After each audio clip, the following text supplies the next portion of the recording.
We often hear about Canada as this beacon of tolerance, right? A Mhm. welcoming mosaic where multiculturalism thrives.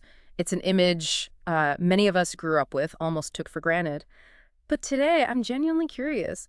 What do the sources actually reveal about the reality beneath that surface? Are there, hidden challenges and experiences many of us haven't fully considered, truths that official policies and, well, the national identity might not quite capture? And that's precisely the story we need to uncover today. We're not just looking at official reports, but diving into deeply personal accounts, the hidden harms and systemic challenges experienced by racialized immigrants in Canada.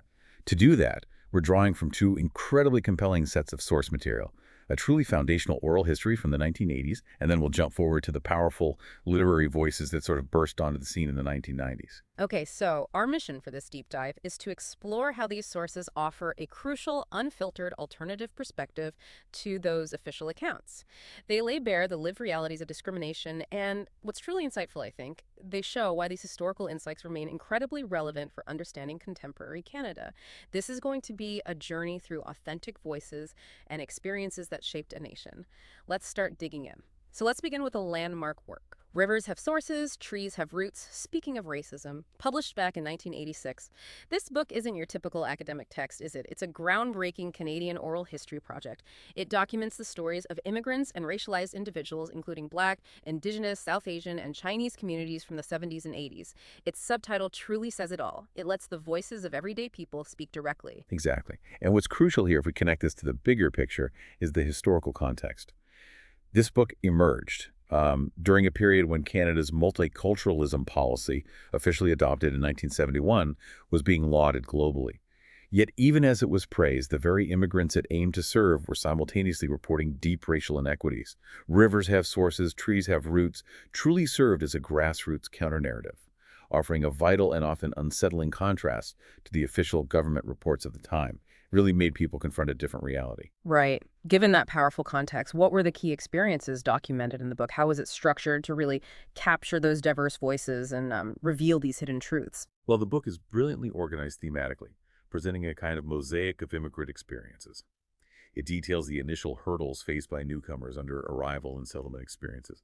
Then it moves into direct encounters with racism on the job and workplace discrimination, vividly illustrating pervasive biases. It also covers how racialized communities were treated by law enforcement in policing and surveillance of minorities, and the profound struggle, balancing cultural identity with adapting to Canadian life and cultural displacement and assimilation pressures. Furthermore, it delves into intergenerational identity conflict, showing the challenges faced by younger immigrants navigating different cultural expectations. And finally, resistance and activism in Canada's margins, demonstrating how communities actively fought back against discrimination through organizing and advocacy. Quite comprehensive. One of the most striking things the source points out is how this book directly challenges that long-held Canadian myth of being more tolerant than the U.S. That's a powerful statement.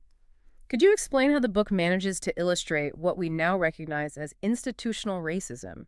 How did it make people realize this wasn't just, individual prejudice, but something deeper, systemic? Yeah, that's an important question about how racism manifests beyond just overt acts. Yeah. What Rivers powerfully illuminates is that racism wasn't always about, say, hateful slurs or obvious discrimination. It was woven into the very fabric of daily Canadian life, making it insidious and harder to address, precisely because it was often dismissed as just how things are. Yeah. This is what we might call a culture of everyday racism. Okay. For instance, the book provides concrete examples from the narratives. You read about a high school student feeling targeted and excluded because of their race, or maybe a Chinese-Canadian worker detailing constant microaggressions on the job, subtle, everyday insults that chip away at your sense of belonging. The book also exposes discriminatory practices within government institutions themselves. Interviewees sharing experiences of unfair treatment at immigration offices, even by agencies like Multiculturalism Canada, ironically. On the ground, you get these vivid personal accounts of being denied housing due to race, like Black immigrants struggling to find a place, or heightened police surveillance, with Indigenous and South Asian voices protesting biased policing. These narratives collectively reveal deep-seated, systemic inequities that official multiculturalism policies often overlooked or even obscured. That's a lot to take in, especially when you think about it from the perspective of someone arriving with such high hopes for Canada. But it wasn't just about the hardships, was it? The book also seems to capture a profound sense of resilience. How did it manage to convey that strength without inadvertently downplaying the severity of the discrimination itself? Was there a risk, maybe, of presenting too rosy a picture? Not at all, actually. What's compelling here is how the book balances the harsh realities with the incredible strength of individuals and communities. It showcases immigrant resilience and identity, highlighting how contributors preserve their cultural identity while adapting, actively challenging the assimilationist expectations prevalent at the time. It never downplays the hardship. Rather, it shows strength in the face of it. Okay. It also powerfully emphasizes solidarity across communities, illustrating the shared experiences and advocating for cross-racial coalition building between Indigenous, Black, and immigrant communities, demonstrating how they united through political organizing, unions, community-led responses to fight discrimination. It's about agency and collective action, not just, quiet endurance. The title itself, Rivers Have Sources, Trees Have Roots, is so evocative. What does it mean for the listener beyond just a poetic phrase? The title is a profound statement of self-assertion and reclaiming identity. It's a metaphor suggesting that rivers representing immigrants and trees, symbolizing their roots and origins, possess their own inherent agency and truth. This powerfully rejects dominant white narratives and asserts the authenticity of their experiences. It's about speaking for themselves, defining themselves. And it's also notable that the editors, Diane Brand, a renowned poet, novelist, former Toronto Poet Laureate, whose work deeply explores Black diasporic identity and social justice, and Chrysanthus Bhagyadatta, a Sri Lankan Canadian writer and activist, brought their own deep understanding to shaping this crucial collection, giving it even more weight and authenticity. Right, that context is important. So what's the lasting impact of this book? Where do we see its legacy today? Its impact has been really significant and enduring. It's been cited in anti-racism curricula in Ontario schools and universities, influencing later anthologies and oral history projects. It truly served as a precursor to modern works by contemporary authors who continue to explore these themes, demonstrating that these hidden harms are part of a continuous ongoing struggle that Canada is, frankly, still grappling with. It's incredible how those grassroots voices of the 80s laid the groundwork. And as we step into the 90s, we see something new emerge, this powerful surge of literary voices picking up these same threads, weaving them into deeply personal stories that resonated across the country. This decade saw an eruption of fiction and memoir from immigrant and racialized communities. That further challenged Canada's self-image as that universally tolerant nation. These writers documented the subtle and overt ways discrimination shaped daily life, echoing many of the experiences we just heard about from Rivers Have Sources, Trees Have Roots. Exactly. The recurring experiences you find in this literature include things like housing bias, employment gatekeeping, subtle microaggressions, and outright classroom exclusion. These narratives collectively reflected a Canada that was deeply stratified by race, language, gender, and accent, not the seamless mosaic it often claimed to be. These stories humanize the statistics in a powerful way, offering intimate windows into systemic issues. Can you give us some specific literary examples that really brought housing discrimination to life for these communities? Certainly. In The Concubine's Children by Denise Chong, for example, she described segregation in Vancouver's Chinatown. Chinese immigrants were relegated to these rundown enclaves with limited housing rights. And this highlights how restrictive covenants, literal clauses written into property deeds, explicitly barred racialized groups from living in certain neighborhoods. It essentially made segregation a legal reality back then. Another powerful example comes from Out of the Shadows by Yasmin Jawani. This features immigrant women, particularly South Asian and Middle Eastern, being denied apartments with what amounted to veiled racism.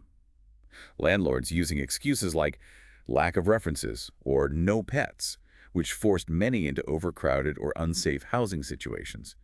It's really quite stark when you read the accounts. Yeah, definitely. And what about employment? How did this literature portray what you called employment gatekeeping? Employment discrimination was a pervasive theme, and these writers exposed its insidious nature. Himani Banerjee's Scattered Leaves highlights skilled immigrant women trapped in low-paying, insecure work despite their academic qualifications. It powerfully critiques how credential recognition, the process of getting foreign degrees accepted, and the demand for Canadian experience were effectively weaponized as arbitrary barriers, blocking highly skilled immigrants from jobs they were more than capable of doing. Right, the Canadian experience hurdle. Exactly.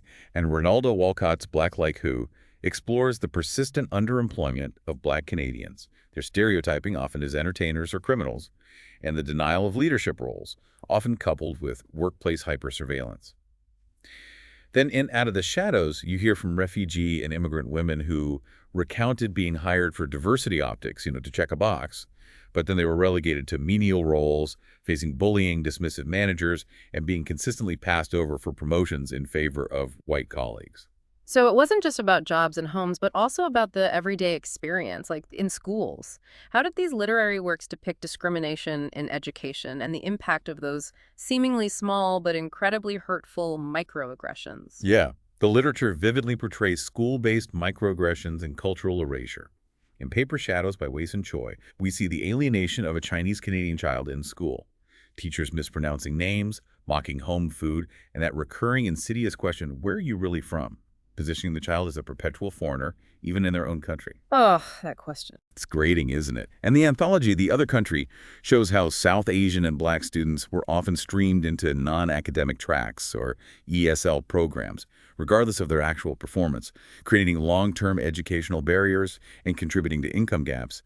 It essentially denied them access to opportunities right from childhood. You mentioned a psychological toll earlier. That's something we often overlook when discussing discrimination. How did these experiences, particularly workplace microaggressions, affect individuals mentally and emotionally? Was there a sense that people were internalizing this hostility? Absolutely. The psychological cost was profound and often invisible. Scattered Leaves details the emotional exhaustion from being tokenized or constantly asked to speak for all immigrants. You find examples like, "You're so articulate," meant as praise, maybe, but laced with surprise that a racialized woman speaks English well. Backhanded compliments. Precisely. Or, "You don't seem Indian," which is an erasure of cultural identity, pushing individuals to conform for social approval. Out of the Shadows reveals how many immigrant women internalized this workplace hostility, often blaming themselves. Some even left their careers altogether due to emotional burnout and the constant need to prove their worth. It's a mental tax on simply existing. Finally, how did racialized individuals experience public spaces and surveillance through these literary lenses? It sounds like even just walking down the street could be an act fraught with anxiety. Absolutely. Public spaces were often fraught with anxiety and discrimination. Both Black Like Who and In the Black describe Black Canadians being followed in stores, denied taxis, or assumed to be up to something in white-dominated neighborhoods. They were also frequently carded by police under the guise of random checks, a clear form of racial profiling. And there's also a significant gendered layer, where Black women face hypersexualization and were stereotyped as aggressive or loud in public service jobs, enduring a double burden of racism and sexism. What really stands out across these sources, especially the 1990s literature, is how they underscore the intersectional layers of discrimination. It's not just about one identity, is it? It's how race, gender, language or accent, religion, like you mentioned, Muslim women wearing hijabs, and even class combined and multiplied to create unique and often compounding experiences of exclusion for these individuals. Precisely. And the power of these literary narratives lies in how they humanize statistics and offer deeply personal first-person testimonies. They became primary sources of sociopolitical insight, documenting real, lived realities that were often absent in official accounts of Canadian multiculturalism. They give voice to otherwise ignored communities and provide invaluable historical context, showing us the true, complex landscape of the time.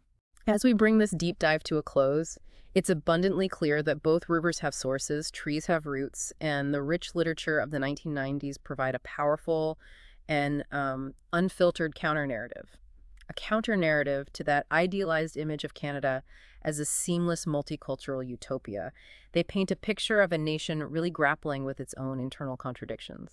And that's exactly why these historical insights remain so incredibly relevant today. These stories foreshadow many issues still unresolved in Canadian society, including ongoing anti-Black and anti-Indigenous racism, the complex trauma of immigration and identity negotiation, pervasive policing and surveillance of racialized communities, and the ongoing problem of superficial multiculturalism without real systemic change where diversity is celebrated in name but not always in practice.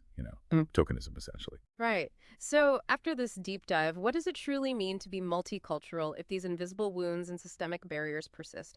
How do we as a society move beyond a policy of simply acknowledging diversity to one of genuine equity and inclusion, truly learning from these enduring voices of the past?